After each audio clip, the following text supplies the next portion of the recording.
Hello everyone students. बच्चों, आज के लेक्चर्स में हम जून के महीने का जो एग्रीकल्चर का करंट अफेयर है वो डिस्कस करने वाले हैं।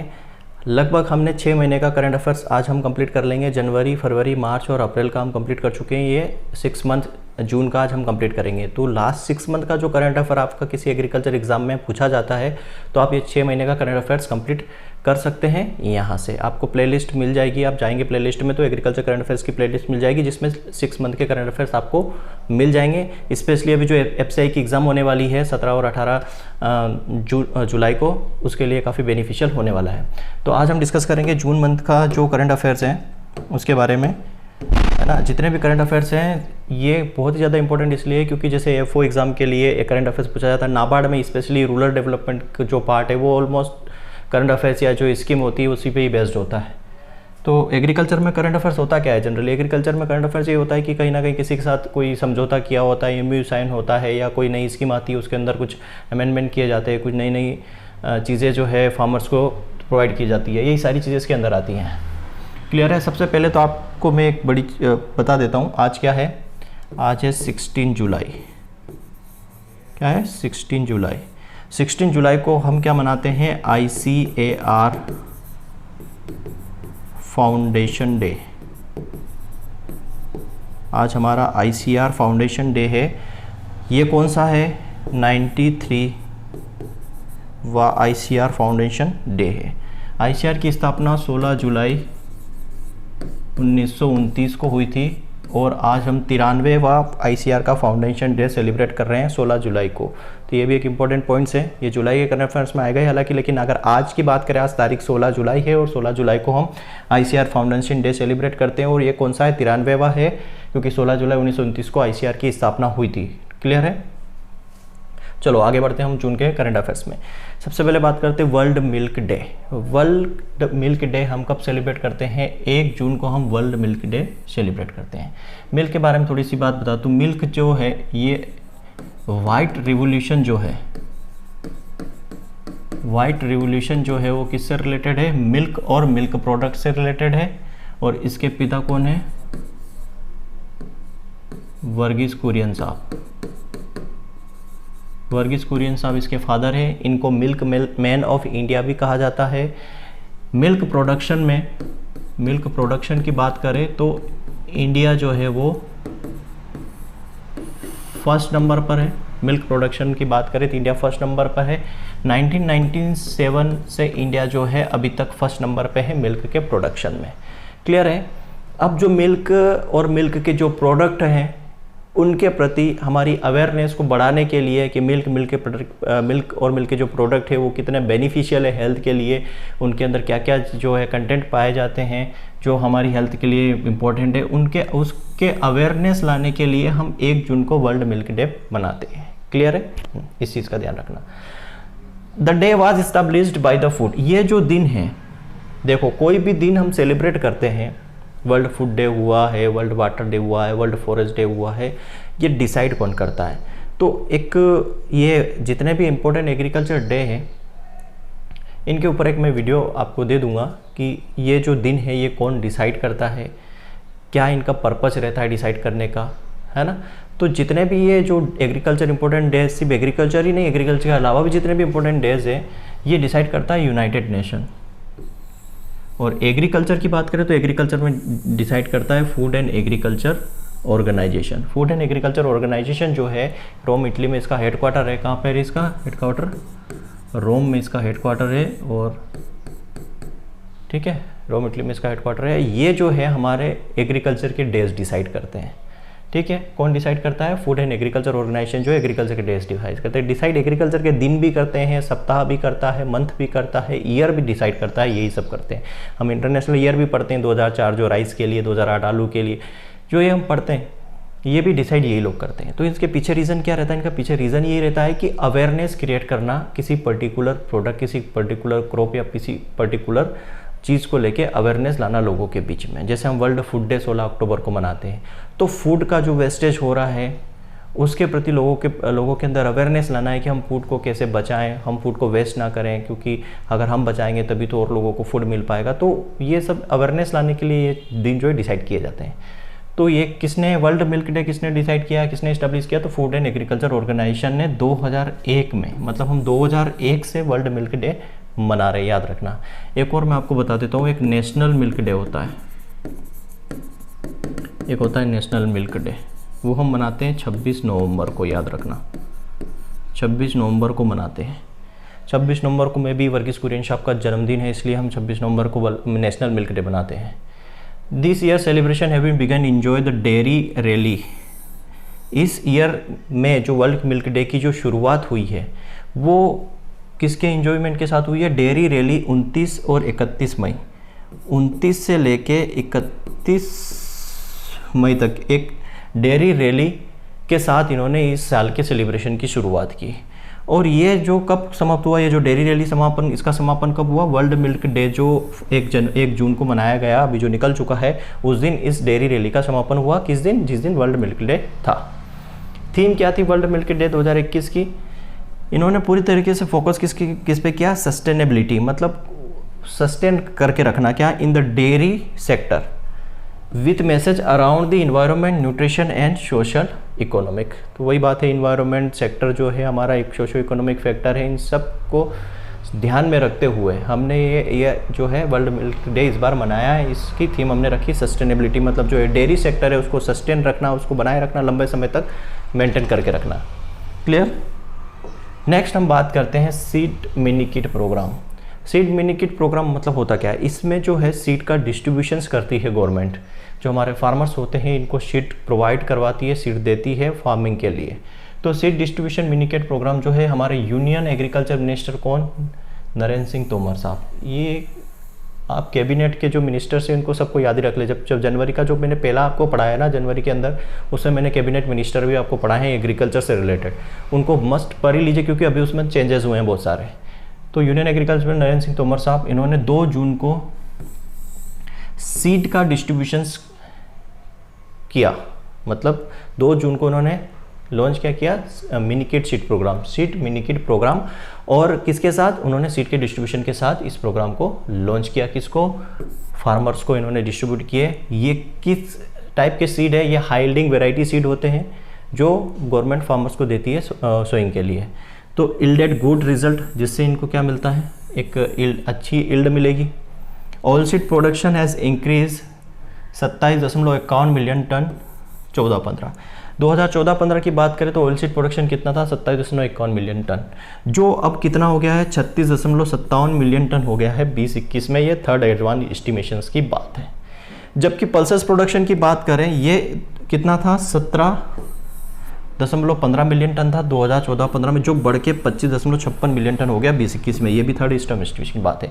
मतलब ये हाई यील्डिंग वेराइटी सीड जो है गवर्नमेंट प्रोवाइड करती है सीड मिनी किट प्रोग्राम के थ्रू। ये जो हाई यील्डिंग वैरायटी होती है, इससे क्या होता है? यील्ड का प्रोडक्शन बढ़ता है और कई सारे प्रोग्राम्स चलते हैं जिसकी वजह से फार्मर्स की यील्ड को इंक्रीज करने के लिए, फार्मर की इनकम को डबल करने के लिए कई सारे प्रोग्राम्स चल रहे हैं।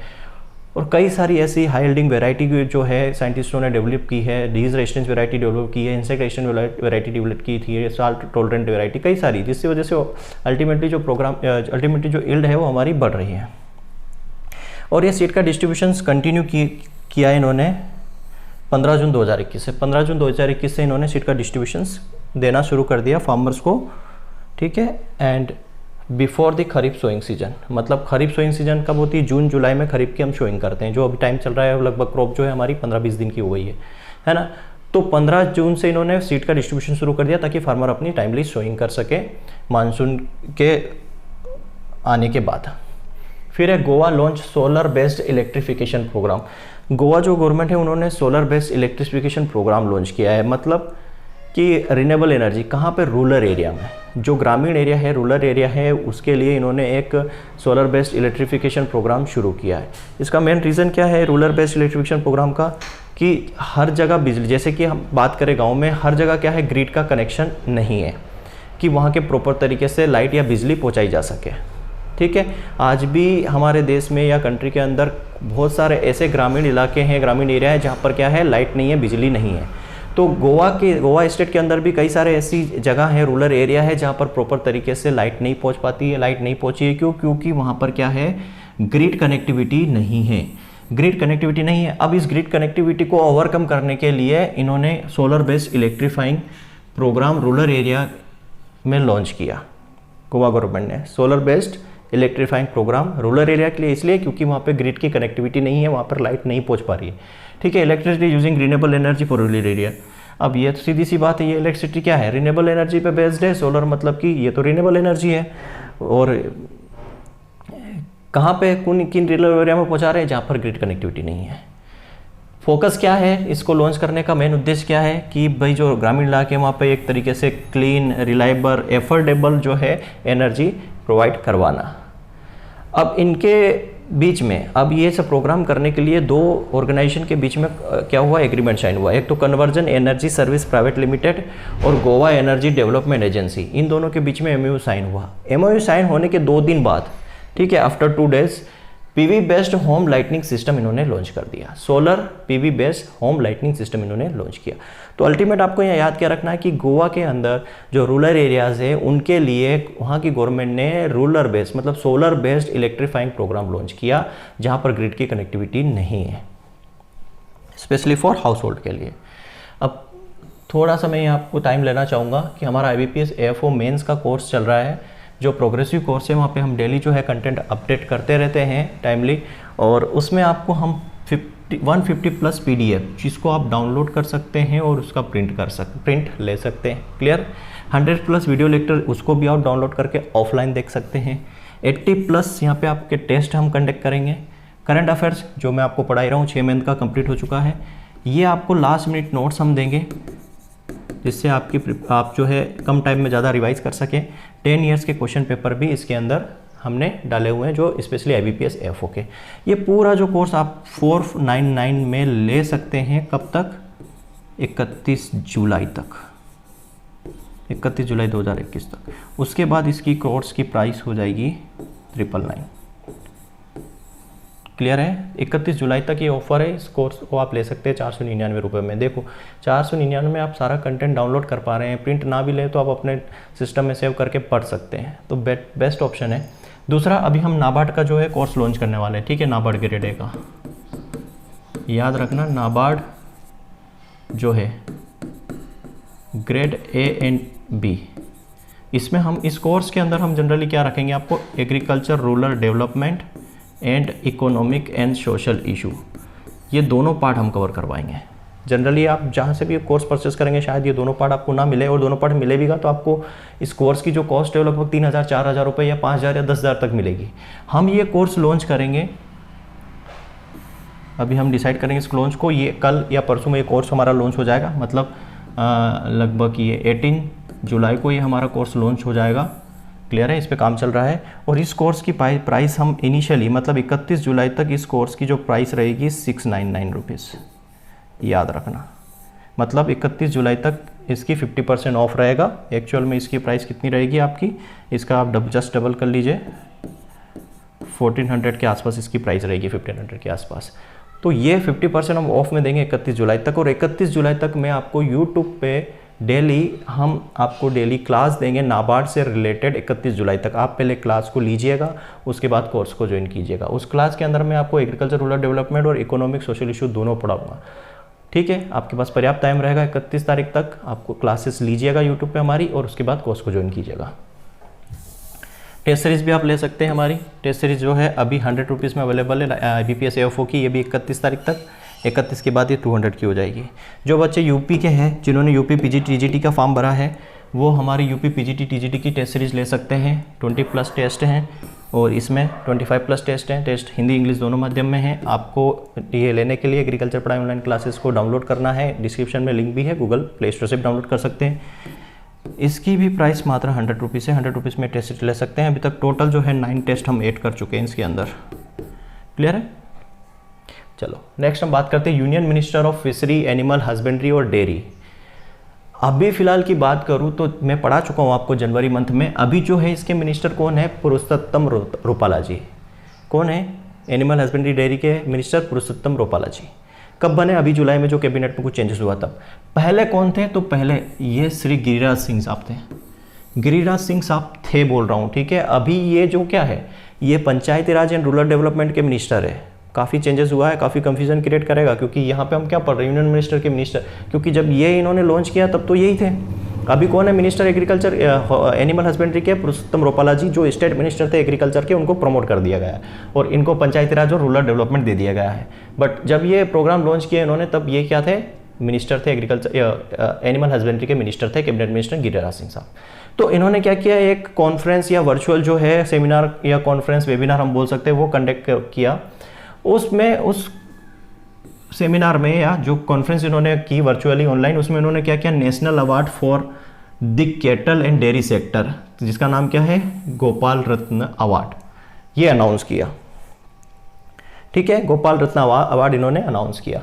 दूसरा, ये अवार्ड जो है 3 कैटेगरी में दिया जाता है। एक तो बेस्ट डेयरी फार्मर को दिया जाता है, दूसरा बेस्ट आर्टिफिशियल इंसेमिनेशन टेक्नीशियन को दिया जाता है, और तीसरा best dairy corporative milk producer company को दिया जाता है।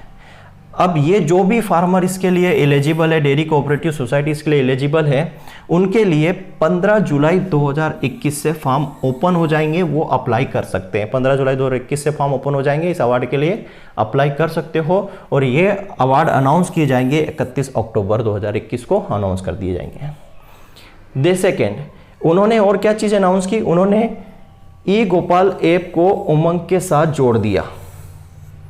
ई गोपाल ऐप को उमंग प्लेटफॉर्म पर जोड़ दिया, उन दोनों का इंटीग्रेशन कर दिया। ये भी अनाउंस किया कि जो उमंग है प्लेटफॉर्म है, उस पर ई गोपाल को हमने ई गोपाला ऐप को इंटीग्रेट कर दिया है, क्योंकि उमंग प्लेटफॉर्म पे लगभग 3 करोड़ यूज़र हैं।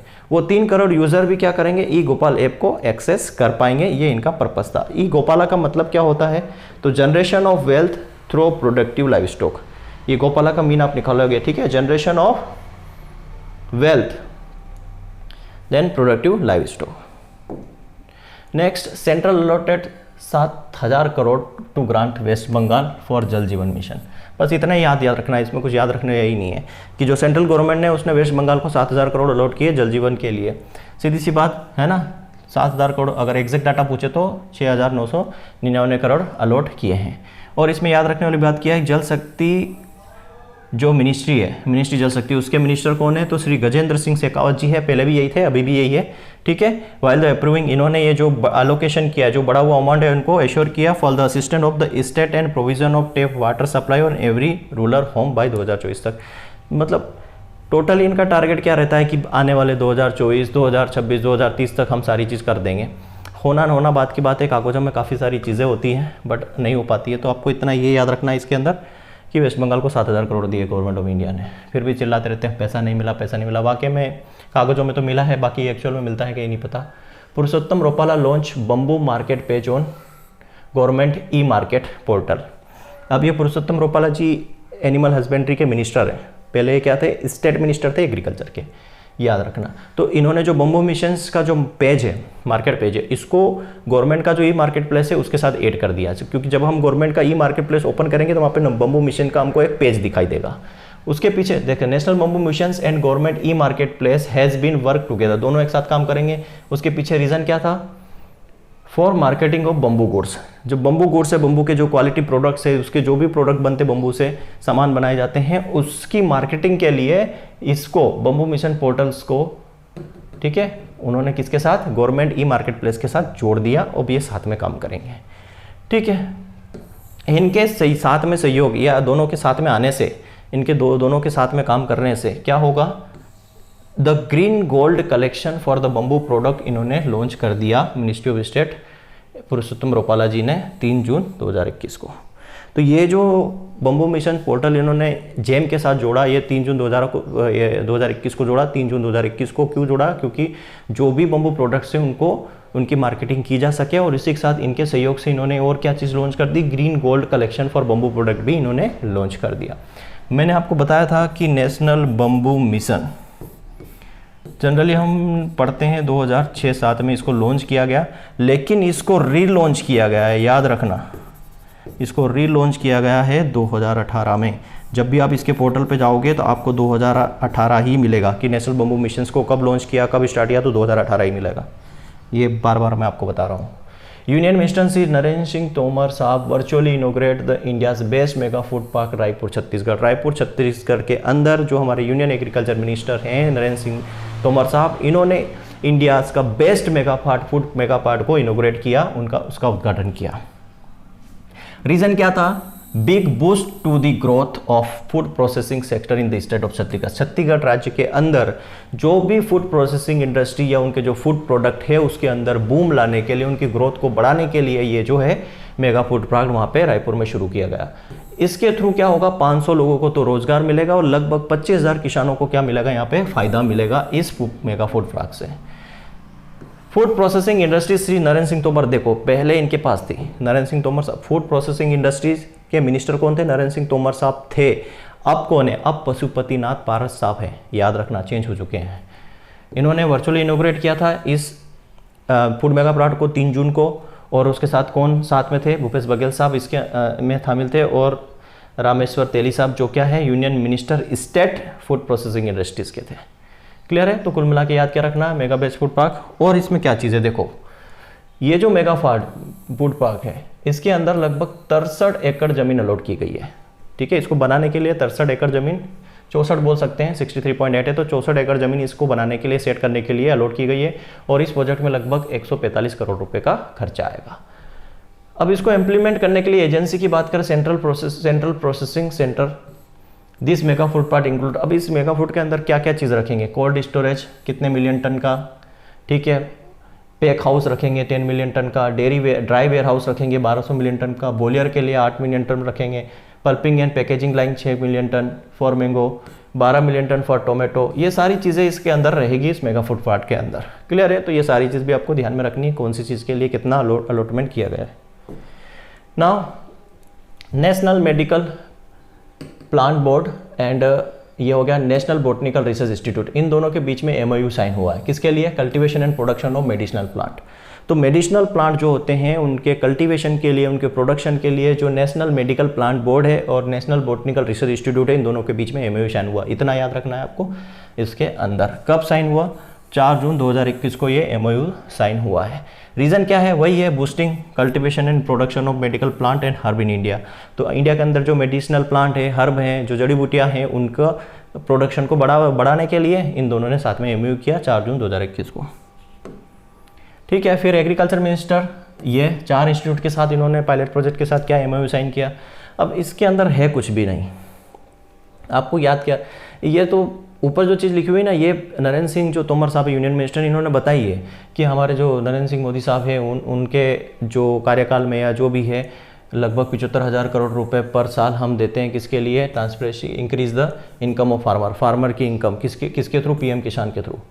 मतलब जो ये यूनियन मिनिस्टर जो एग्रीकल्चर के हमारे नरेंद्र सिंह तोमर है, ये जब इन्होंने एमओयू साइन किया था उस समय इन्होंने ये बोला था कि जो पीएम हमारे जो प्रधानमंत्री हैं उनके कार्यकाल में 75,000 करोड़ रुपए हर साल वो खर्च करते हैं किसमें? किसानों की इनकम बढ़ाने के लिए, पीएम किसान योजना के थ्रू।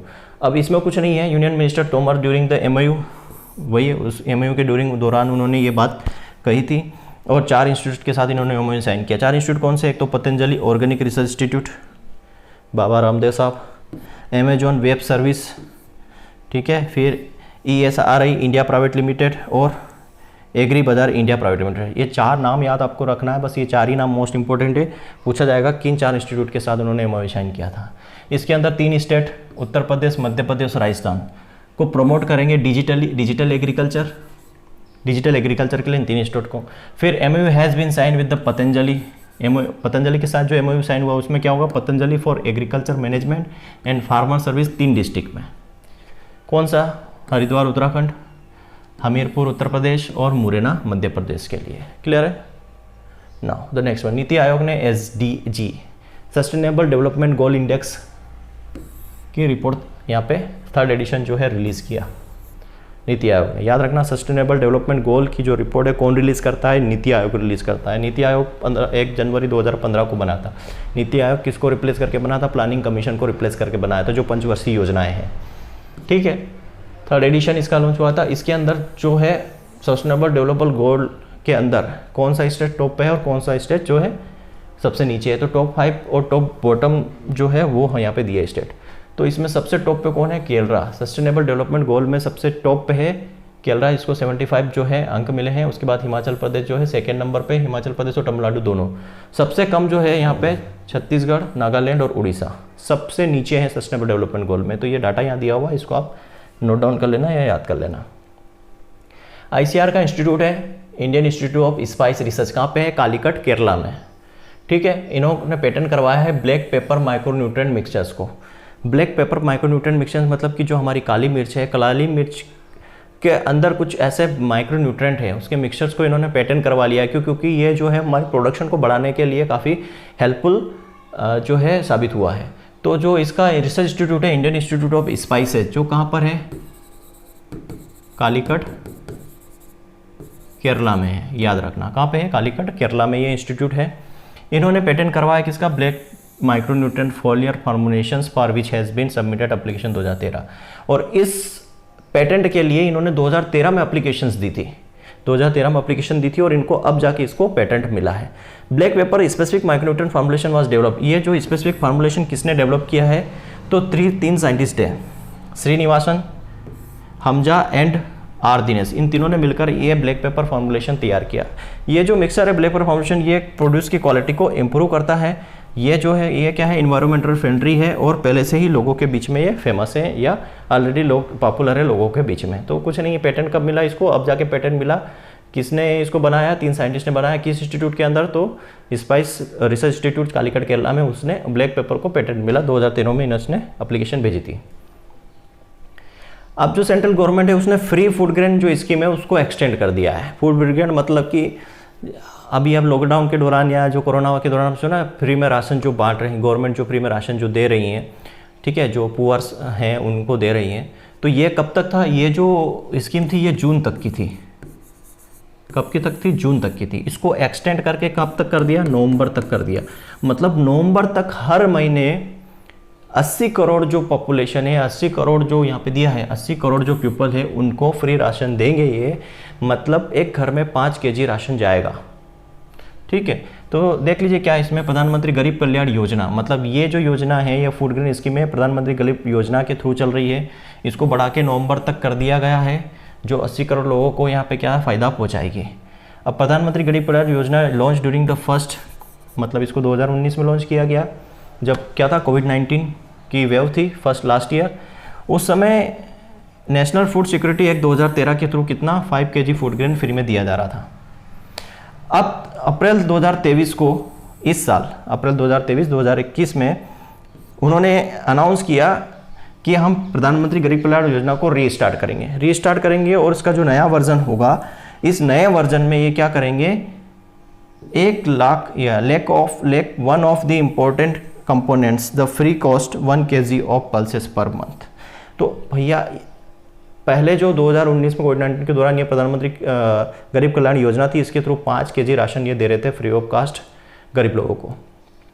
इस बार 23 अप्रैल को इसने रीस्टार्ट किया, न्यू वर्जन आया। इसमें इन्होंने बोला कि हम 1 kg दाल भी, पल्सेस भी साथ में देंगे इस फूड ग्रेन के साथ, और इसको नवंबर तक बढ़ा दिया गया। बस इतना ही याद रखना, पहले कब तक थी? जून तक थी। बड़ा कब तक दिया? नवंबर तक। कितने लोगों को? 80 करोड़ को मिलेगा, 5 kg फूड ग्रेन मिलेगा, 1 kg पल्सेस मिलेगी। इंपॉर्टेंट पॉइंट्स को कैसे निकालना है ये आपको आना चाहिए। क्या चीज़ इंपॉर्टेंट है उसको एक नोट डाउन करो कॉपी के अंदर, कैसे उसको नोट डाउन करना है ये आपको आना चाहिए, क्योंकि इतना टाइम नहीं है कि हम पूरा डिटेल में पढ़ें। हमें बस एक पॉइंट की पॉइंट एक कॉपी के अंदर, एक पेज के अंदर निकालते रहना चाहिए, ताकि हम लास्ट मोमेंट में उसको रिवाइज कर सके की पॉइंट्स के थ्रू कि इतना हमें याद आए। क्लियर है? जो पाना है तो मेहनत करना पड़ेगी, और समय जो है या ज़िंदगी जो है हर बार दोबारा मौका नहीं देती है।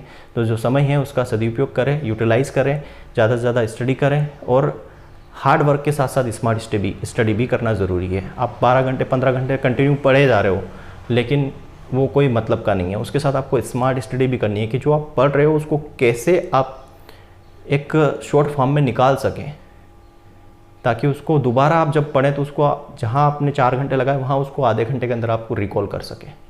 क्लियर है? तो स्मार्ट स्टडी भी ज़रूरी है। आइडेंटिफाई करना भी ज़रूरी है कि कौन सा टॉपिक जो मोस्ट इंपॉर्टेंट है, किस पॉइंट ऑफ व्यू से पुराने पेपर को एनालाइज करना ज़रूरी है। एनालाइज कीजिए किस टॉपिक से किस किस टाइप के क्वेश्चन पूछे हैं, कहाँ करंट अफेयर से जनरल को उन्होंने रिलेट करके क्वेश्चन पूछ लिए हैं। सारी चीज़ें हैं, सब पे बात करेंगे। अभी बात करते हैं digital India corporation and Indian council of agriculture research, इन दोनों के बीच में एमओयू साइन हुआ। किसके लिए? Demand based tele agriculture advisory to farmer के लिए इन्होंने demand based location specific advisory जारी करने के लिए इन्होंने सुविधा प्रदान करने के लिए इन्होंने एमओयू साइन किया। मतलब फार्मर को फैसिलिटी देने के लिए location specific demand based tele agriculture advisory इन्होंने लॉन्च की।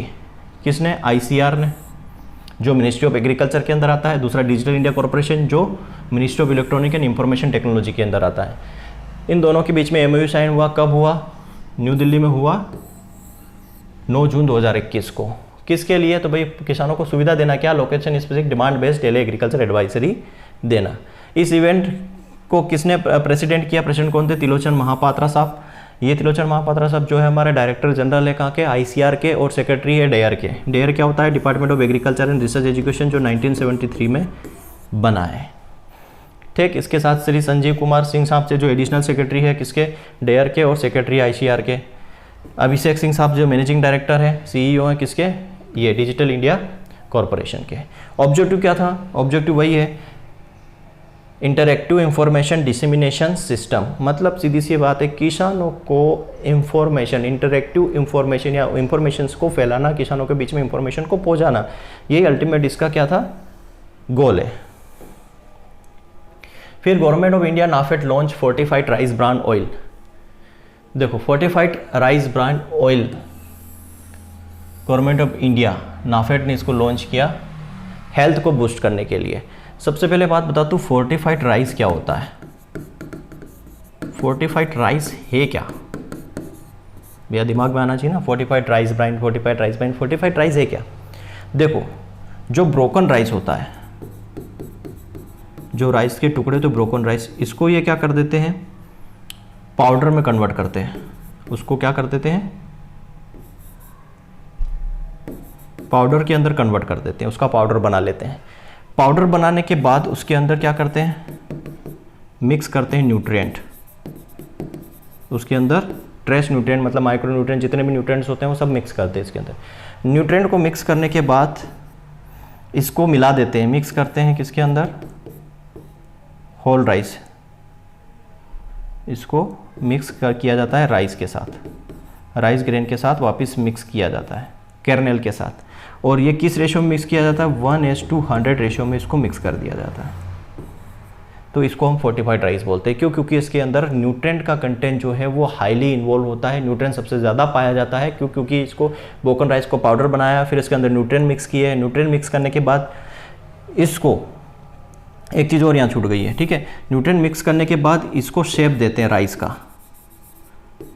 का शेप वापस दे देते हैं, ठीक है, राइस के दाने जैसा शेप वापस दे देते हैं। शेप देने के बाद इसको राइस के ग्रेन के साथ मिक्स कर देते हैं। याद रखना, पहले पाउडर बनाएंगे, पाउडर मिलाने के बाद उसको न्यूट्रिएंट मिक्स करेंगे, न्यूट्रिएंट मिक्स करने के बाद उसको क्या कर देते हैं? वापस राइस का शेप दे देते हैं, उसको राइस का दाना बना देते हैं वापस। ये जो मिक्सर था ना, जो पाउडर था, उसको राइस का दाना बना देते हैं और उसको राइस का जो ग्रेन होता है, राइस होता है, उसके साथ वापस से मिक्स कर देते हैं 1:100 रेशो में। उसी को हम फोर्टिफाइड राइस बोलते हैं। तो फोर्टिफाइड राइस ब्रांड जो है वो हेल्दी होता है। क्यों होता है भाई? क्योंकि उसके अंदर न्यूट्रिएंट बहुत ज़्यादा होता है, विटामिन ए ज़्यादा होता है, विटामिन डी ज़्यादा होता है। तो जो सुधांशु पांडे साहब हैं, जो सेक्रेटरी है department of food and public distributions, उन्होंने लॉन्च किया है 15 जून को NAFED fortified rice brand. NAFED fortified rice brand जो है नाफेड के जितने भी रिटेल स्टोर है उस सब पर अवेलेबल है। राइस ऑयल ब्रांड जो होता है मार्केटेड बाय, वही नाफेड इसको मार्केट करेगा। क्यों? क्योंकि नाफेड के जितने भी रिटेल स्टोर है सब पे ये अवेलेबल है, ठीक है। नाफेड वही है, national agriculture cooperative marketing federation, 1958 में ये बना है, 2 अक्टूबर 1958 में बना है, हेडक्वार्टर इसका न्यू दिल्ली में है, ठीक है। इस ओकेशन पर तो सीएमडी मतलब चेयरमैन और जो मैनेजिंग डायरेक्टर है एफसीआई के, उन्होंने बताया कि हमारा जो है एफसीआई और नाफेड के बीच में क्या हुआ है? एक एमओयू साइन हुआ है। नाफेड और एफसीआई के बीच में एमओयू साइन हुआ है किसके प्रोडक्शन के लिए? मार्केटिंग और production of fortified rice kernel के। तो मैनेजिंग चेयरपर्सन या मैनेजिंग डायरेक्टर है एफसीआई के, उन्होंने बताया कि एफसीआई और नाफेड के बीच में एमओयू साइन हुआ है किसके लिए? कि जो फोर्टिफाइड राइट है उसके प्रोडक्शन और मार्केटिंग के लिए। क्लियर है? फसाई के अकॉर्डिंग, फसाई क्या है? Food security and standard authority of India 2 अगस्त 2011 में बना। किसके थ्रू बना? तो food security and standard act 2006 के अंडर बनाए। तो fortified oil can be help person fulfil 25 से 30% of recommended dietary intake for vitamin D A and D. तो उन्होंने बोला है कि ये 25 से 30% जो है, जो डाइट के अंदर जो है इंटेक करने से 25-30% विटामिन ए और डी जो है बढ़ जाता है, और भी सारे कई न्यूट्रिएंट इसके अंदर बढ़ जाते हैं। तो ये आपको याद रखना है। Now a new plant species belonging to the coffee family spotted in the Vagamon hills in Kerala. Kerala के अंदर वागामोन जो पहाड़ियाँ है, वहाँ पर एक कॉफ़ी की नई फैमिली, नई वैरायटी को यहाँ पे डेवलप किया गया है, यहाँ पर उसकी खोज की गई है। तो ये न्यू प्लांट स्पीसीज किस पे, कॉफ़ी फैमिली से बिलोंग करता है, जो वागामोन हिल्स केरला में इन्होंने खोजा है। उसका नाम दिया है एग्रोस्टेमा कोरेंटिना। यहाँ पे मेन पॉइंट है एग्रोस्टेमा कोरेंटिना, इसको नाम क्यों दिया गया है। देखो, अभी कोविड-19 पेंडेमिक के दौरान कई लोगों की मृत्यु हुई, उन लोगों की याद में इन्होंने इसका नाम जो है एग्रोस्टेमा कोरेंटिना रखा है। कोरेंटिना मतलब वही क्वारंटाइन से रिलेटेड, ये लिखा हुआ है, ठीक है। Commemorate to millions of who have died in the कोविड-19 पेंडेमिक। जो कोविड-19 के दौरान कई लोग जो मरे हैं, उनकी याद में इसका नाम एग्रोस्टेमा कोरेंटिना रखा है, जो एक नई स्पीसीज मिली है जो कॉफ़ी फैमिली से बिलोंग करती है। किसने इसको आइडेंटिफाई किया? तो उनो पी बालन रोबी, faculty of department of botany, bishop Abraham memorial college. और ये जो नाम है, जो आप साउथ इंडियन जो कंट्रीज हैं उनके नाम है, साउथ इंडियन जो स्टेट हमारे हैं, तिरुपति कैट, पथामनाथिटा डिस्ट्रिक्ट एंड शशिधरम फॉर्मर चीफ साइंटिस्ट है Kerala forest research institute Peechi के, ठीक है। तो उन्होंने मिलकर ये जो है स्पीसीज को आइडेंटिफाई किया है। नाउ मुख्यमंत्री किसान मित्र ऊर्जा योजना राजस्थान के अंदर मुख्यमंत्री किसान मित्र योजना, ये योजना मेरे को सबसे बेकार लगी। ऐसा नहीं है कि मैं किसी पॉलिटिकल पार्टी का सपोर्ट करता हूँ, नहीं करता हूँ, नहीं, मैं किसी पॉलिटिकल पार्टी का सपोर्ट नहीं करता, बट मेरे को ये योजना, देखो मैं इसके अंदर अब चीज़ें बताऊँगा, आप खुद सोचना। देखो, राजस्थान गवर्नमेंट ने अप्रूव किया एक ड्राफ्ट मुख्यमंत्री किसान मित्र योजना, कब? जून 2021 को, ठीक है। ये स्कीम का क्या प्लान है, किसके लिए था? कि जो एग्रीकल्चर इलेक्ट्रिसिटी या जो एग्रीकल्चर उपभोक्ता है, जो खेती करते हैं किसान, उनके लिए ये जो है स्कीम जो है, उनके लिए ये स्कीम है। Meter agriculture consumer will be get the grant of minimum 1000 per month. जिन किसानों के पास मीटर लगे हुए हैं, मीटर है, उन किसानों को 1000 पर मंथ बिजली बिल आएगा इस स्कीम के तहत। क्लियर है? पहली बात तो ये स्कीम किसको मिलेगी? जो एग्रीकल्चर खेती बाड़ी कर रहे हैं उनको मिलेगी। फिर और उनमें भी किनको मिलेगी? जिनके पास मीटर है उनको मिलेगी। कितना बिल आएगा? 1000 बिल आएगा। मैक्सिमम कितने? 12000 रुपये आएगा एक साल में बिल, 12000 बिल आएगा। और ये जो इलेक्ट्रिसिटी डिस्ट्रीब्यूशन कंपनी है, ये 2 साल में एक बार बिल भेजेगी, 2 महीने में एक बार, 2 महीने में एक बार बिल भेजेगी। क्लियर है? This scheme aim to helping agriculture power consumers in the pandemic situation. ये लाइन देखो यहाँ पे क्या लिखी है कि इस महामारी के दौरान एग्रीकल्चर पावर कंज्यूमर है, जो बिजली बिल उपभोक्ता है, किसान जो है, उनकी मदद करने के उद्देश्य से स्कीम लाई गई है। ये पॉइंट ध्यान में रखना, बाकी सब छोड़ो, है ना। स्कीम सब बढ़िया होती है भाई। एग्रीकल्चर जिनके पास मिनी मीटर लगा हुआ है, उनको 1000 रुपये महीना देना है, मतलब साल में 12000 देना है सिर्फ, ठीक। ये किसको एग्री जो बिल आएगा वो 2 महीने में एक बार आएगा। ये स्कीम जो है किसकी मदद करने के लिए? जो किसान है, जो बिजली बिल, जो एग्रीकल्चर पावर कंज्यूमर है, जो एग्रीकल्चर बिल उपभोक्ता, जो एग्रीकल्चर का बिल आता है जिनके पास, इस कोविड-19 सिचुएशन में, इस कोरोना काल में उनकी मदद करने के लिए स्कीम लाई गई है। क्लियर है? बहुत अच्छी स्कीम है भाई, कोरोना काल में मदद करने के लिए आई गई है। अब यहाँ पे देखो लास्ट 9 देखो, it cover all said beneficiaries, all said beneficiary जितना भी बोला गया उनके लिए, only if the previous electricity bill dues are clear by them. मतलब ये स्कीम केवल उन्हीं लोगों को दी जाएगी जिन्होंने पहले अपना इलेक्ट्रिसिटी बिल था, बिल का जो ड्यूज है वो क्लियर करेंगे। अब मेरे को यहाँ पे एक चीज़ बताइए, आप बोल रहे हो कि पेंडेमिक, कोविड-19 पेंडेमिक में आप किसानों की मदद करने के लिए स्कीम लेके आए हैं, लेकिन आप तो ये बोल रहे हो कि पहले जो पुराना बचा हुआ है वो पहले भरो। भैया, जब कोविड-19 की पेंडेमिक की सिचुएशन चल रही है तो पुराना बिल कैसे भरेगा? कहाँ से लाएगा वो पैसा? आप ये स्कीम ला रहे हो उनकी हेल्प करने के लिए, मदद करने के लिए, और यहाँ पे आप बोल रहे हो कि पुराना पहले भरो, तो भाई कहाँ की मदद हुई? इस वजह से मेरे को ये स्कीम सही नहीं लगी। तो साला कुछ ना कुछ ऐसे टर्म्स एंड कंडीशंस होती है कि कहीं ना कहीं किसान या आम आदमी सोचता है कि कोई मतलब नहीं है इस चीज़ को करने का। ठीक है। India's export of organic farm produce कितना 51% जो है 2021 में बढ़ चुका है। जो ऑर्गेनिक फार्म प्रोडक्ट होते हैं उनकी जो एक्सपोर्ट है 2021 में 51% तक इंक्रीज़ हुई है। तो जो कॉमर्स सेक्रेटरी है अनूप वाधवन, उन्होंने बताया कि export of Indian organic product increase हो गया है 51% 2020-21 में। जो कोविड-19 के दौरान में सप्लाई चेन या जो थे उसके में बहुत बड़ा एक चैलेंजेस था। 51% जो है ऑर्गेनिक प्रोडक्ट इंक्रीज हुआ है। क्यों इंक्रीज हुआ? सीधी सी बात है, कोविड-19 सिचुएशन में लोगों ने सबसे ज़्यादा ऑर्गेनिक चीज़ें खाना पसंद की, ऑर्गेनिक चीज़ों को प्रीफर किया, आयुर्वेदिक चीज़ों को प्रीफर किया, तो ऑब्वियसली 51% इंक्रीज होना ज़रूरी है। फिर इंडिया एग्री एक्सपोर्ट ड्यूरिंग 2021 में इंडिया का जो एग्री एक्सपोर्ट है वो कितना बढ़ा? 17.34% बढ़ा। यही इंपॉर्टेंट है और कुछ नहीं है। तो जो एक्सपोर्ट एग्रीकल्चर का एलाइड प्रोडक्ट है वो इंक्रीज हुआ है 17.34%। बस इतना ही याद रखना। पहले 28-36% 2021-20 अपोज टू $23.23 था और अब कितना हो गया? $41.25 हो गया। हम जो लार्जेस्ट मार्केट एग्रीकल्चर प्रोडक्ट का एक्सपोर्ट कौन सी कंट्री है? तो यूनाइटेड स्टेट, चाइना, जहाँ सबसे ज़्यादा लार्जेस्ट मार्केट फॉर एग्रीकल्चर का प्रोडक्ट का है इंडिया करता है या एक्सपोर्ट करता है, तो यहाँ पे करता है। ठीक है। अब cabinet approve the nutrient based subsidy rate of phosphorus and potassic fertiliser for the year of 2021।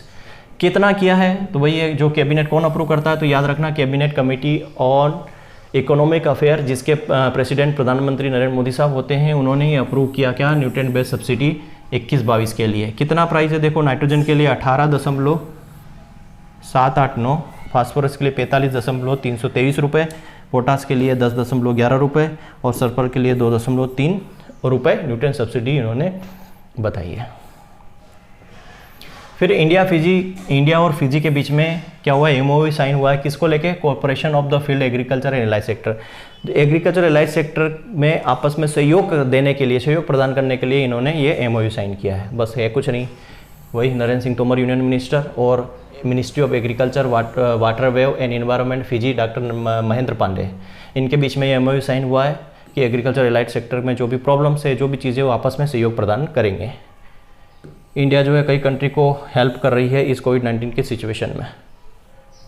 बस world day of combat desertification and drought 2021 17 जून को हम क्या मनाते हैं?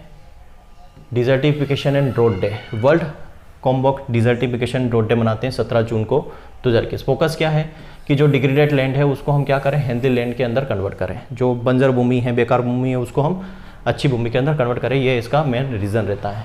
थीम क्या थी इसका? Restoration, land recovery, we build back better with healthy land.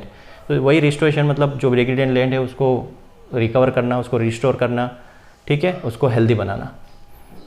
कब ये शुरू हुआ था ये डे मनाना? 1994 में यूएन द्वारा जनरल असेंबली में 17 जून 1994 मतलब 50वां सेशन था, उस दौरान इसको डिसाइड किया गया कि 17 जून को जो है डिजर्टिफिकेशन डे मनाएंगे 1994 से। Cassava feed stack for bio ethanol product. Cassava क्या है? ये टोपियोका है, जिसको टोपियोका भी बोलते हैं, जिसको हम साबुदाना बोलते हैं। तो जो सेंट्रल रिसर्च अपना है ट्यूबर क्रॉप रिसर्च इंस्टीट्यूट, कहाँ पे? तिरुवनंतपुरम केरला में है, ठीक है। Raw material for bio ethanol production. उन्होंने पाया, क्या पाया? कसावा के अंदर क्या होता है? रॉ मटेरियल होता है जिससे बायो इथेनॉल प्रोडक्शन किया जा सकता है to meet the ethanol blending petrol program target 2025 by India. मतलब कि जो कसावा है उसके अंदर बायो इथेनॉल का जो प्रोडक्शन है वो इन्होंने फाउंड किया कि बायो इथेनॉल जो हम बायो इथेनॉल या बायोडीजल या जो बायोफ्यूल बना सकते हैं। तो ये इन्होंने एक प्रोग्राम चलाया है, 25 तक ये बनाएंगे, इथेनॉल बेंडिंग पेट्रोल्स बनाएंगे। इसको टोपियोका भी बोला जाता है। प्रोडक्शन इंडिया के अंदर सबसे ज़्यादा कहाँ होता है? तमिलनाडु के अंदर। कितना? लगभग 5 मिलियन टन। तमिलनाडु सबसे आगे इसके अंदर, ठीक है। Now the next one, world first genetically modified rubber plant in Assam. तो genetic modify rubber plant which was planted rubber board सूरतारी research farm near Guwahati. Guwahati का जो रिसर्च फार्म है रबर बोर्ड सूरतारी फार्म, वहाँ पर इसको उगाया जाता है, ठीक है। वहाँ पे रबर को उगाया जाता है। इसको डेवलप किसने किया? Kerala based rubber research institute of India. इसने इसको लंबे समय तक रिसर्च करके इसको डेवलप किया है। बस तो याद कुछ नहीं रखना है कि इंडिया का फर्स्ट जेनेटिकल मॉडिफाइड रबर जो है प्लांट कहाँ किया जाता है? आसाम में प्लांट किया गया है, उगाया गया है। किसने डेवलप किया? तो Kerala based rubber research institute of India ने इसको डेवलप किया है। तो यही था आज का जो हमारा लेक्चर था जून के महीने का, जो हमने कंप्लीट किया। तो लगभग हमने जनवरी से लेके जून तक का आज हमारा करंट अफेयर्स कंप्लीट होता है, जो किसी भी एग्ज़ाम के लिए इम्पोर्टेंट है, जो रिसेंटली अभी जुलाई के महीने में होने वाली है। क्लियर है दोस्तों? Thank you very much.